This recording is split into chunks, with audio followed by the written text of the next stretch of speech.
Сегодня будем готовить шашлык по-остински.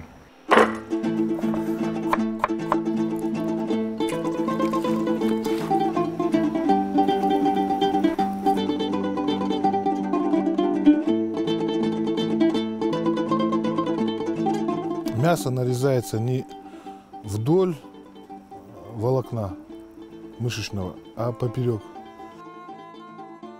Резали свое мясо, переходим к ингредиентам, которые мы используем для маринада. Это лук, лимон, перец красный и соль. Почему красный? Потому что черный перец, тогда мясо будет темного цвета, черного цвета.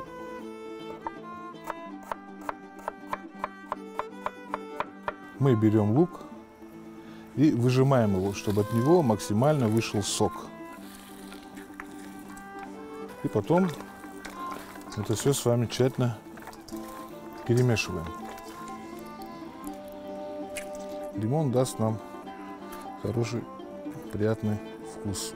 Есть одна хитрость, это моя хитрость. После того, как выжал лимон пропитался в мясо, я беру минеральную воду, чистую. У нас вся вода очень хорошая в Осетии. И добавляю. Вода должна быть газированная. И когда добавляю, происходит реакция.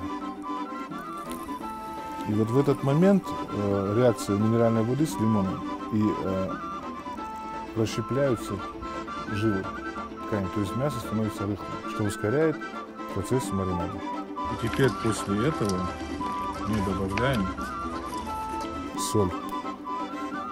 Соль всегда по вкусу. И добавляем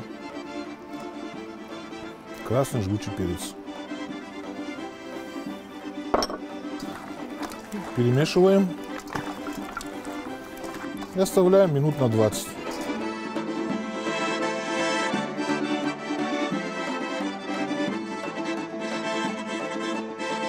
На угли мы сразу шампуры не кладем, потому что температура очень высокая, и у вас просто мясо сгорит. Нужно немножко подождать, чтобы угли немножко остыли, отдохнули. Посмотрите, они уже белая пелена. Они покрылись белой пеленой, то есть уже такого яркого огня нет.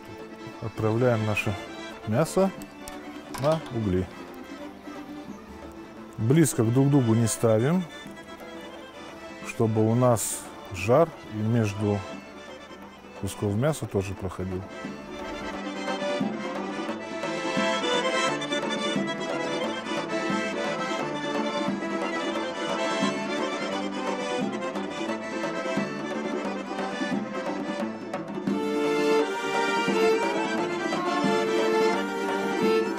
Последний наш штрих.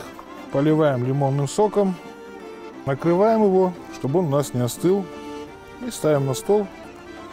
Приятного аппетита всем!